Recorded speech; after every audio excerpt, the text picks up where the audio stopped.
Hi, I'm Glenn DiBiase. In a previous video, I said that making accurate hiring and promotion decisions was simply a matter of creating a predictive job profile and then assessing people against the profile.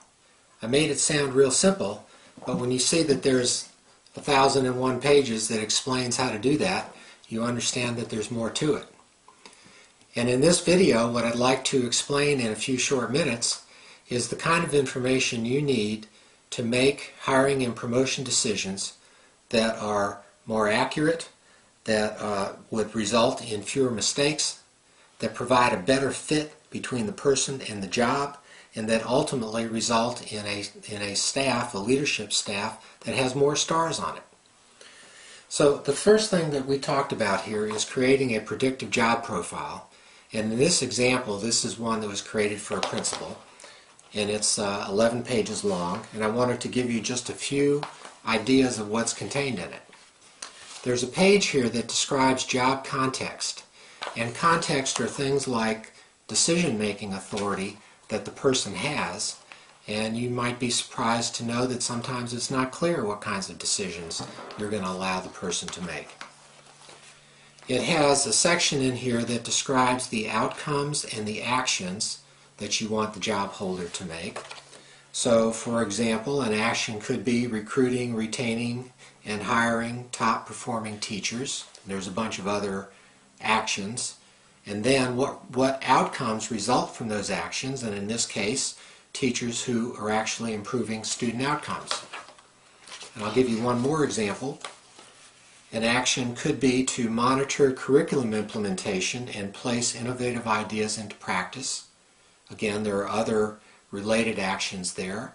And then one of the outcomes from those actions is curriculum that is rigorous and aligned to state and college readiness standards.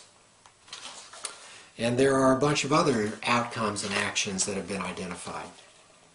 In another section, we identify the education and experience requirements, and these are used to screen out resumes. This is pretty typical.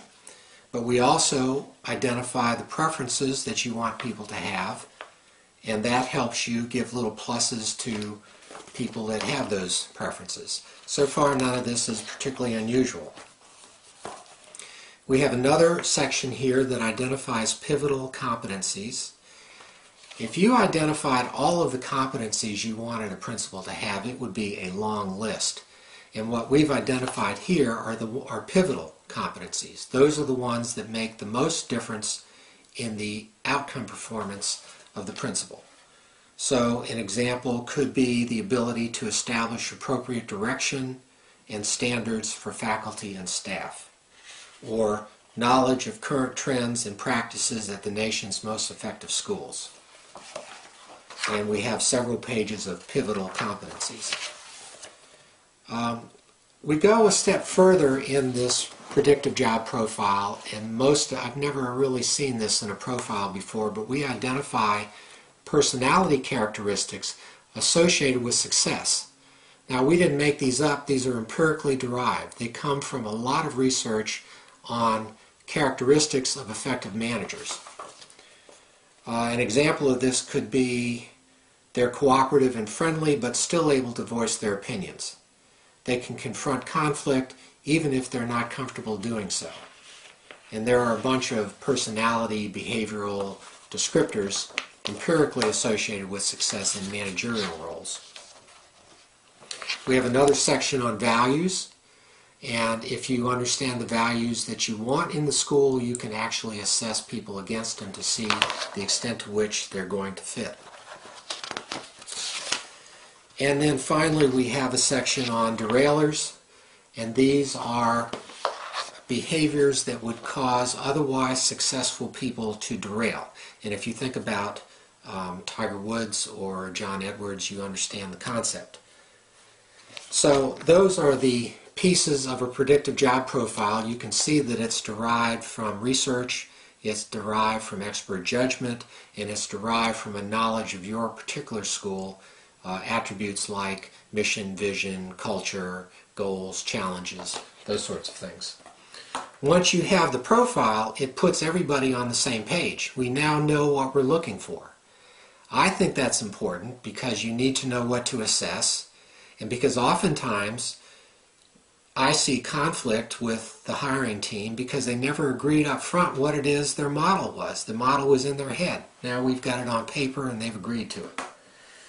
So the second part is how you actually assess people against the profile. And there are 7 different kinds of assessments. There's an assessment of the resume, which everybody does anyway.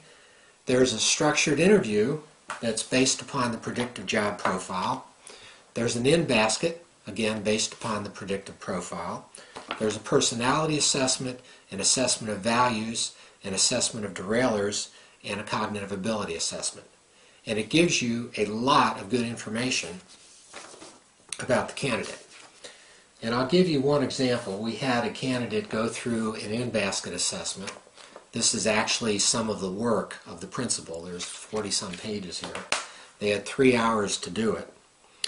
And we learned with regard to one of the competencies that we were looking for. We wanted the person to be good at planning and organizing, and specifically the ability to use their resources effectively and efficiently. And we learned from the in-basket that the person uses data that's in front of them very well, but there's other data that's not in front of them that they should ask for. It's apparent that they should ask for it, but they didn't do it. So we had some pluses and minuses in that evaluation. We were also looking at the person's ability to manage relationships, and in this example we found that they, in doing the work, they included the right people, they had a good tone to their communication, and they communicated in such a way that people could trust them. In the structured interview, we wanted to know about how strong they were in curriculum, leading curriculum improvements. And we found out that the person knows a lot about curriculum, they have demonstrated results in making improvements in curriculum, and that their standards are high, so that they're rigorous in the work that they expect people to turn out in terms of curriculum development. So you can look at the individual pieces of data, but I'm also interested in looking at the themes, particularly the themes related to the questions in the predictive job profile. Example, one of the competencies we want to know about is relationship skills. And the question is, will this person be able to build effective working relationships? How will she behave? And what we found is that in normal, everyday situations, this is what we're going to see. We will see a person who is a collaborative team player. We will see a person who's able to gain trust, someone who's approachable and easy to talk to, and someone who can deal constructively and effectively with conflict. That's in normal, everyday situations. Under stress, however, and we won't see this very often, we might see somebody who is cynical and focused on the negative. So you get into a situation where you really know a lot about the person and you start to see the flaws. Everybody has them.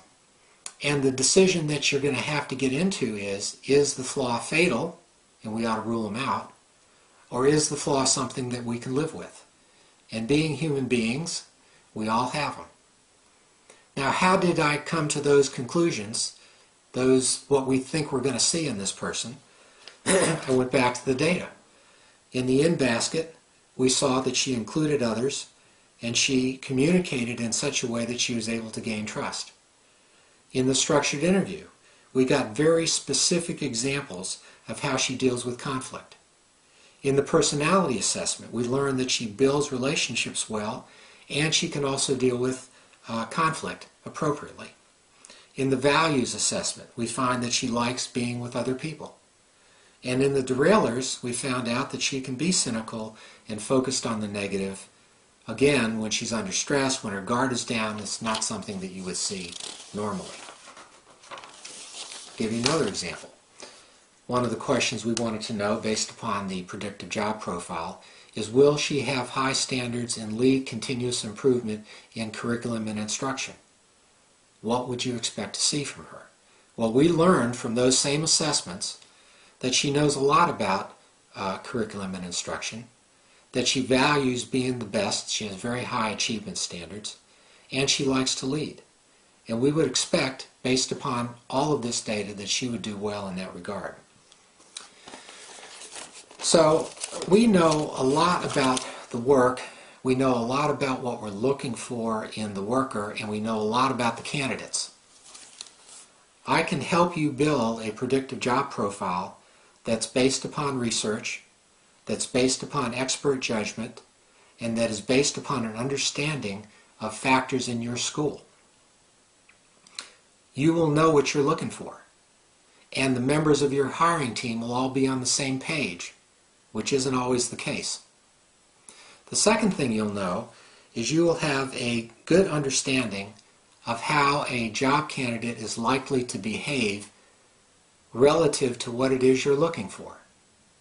And the end result of all this is you'll make more accurate hiring and promotion decisions, and you'll end up with a higher number of stars in key leadership positions in your schools.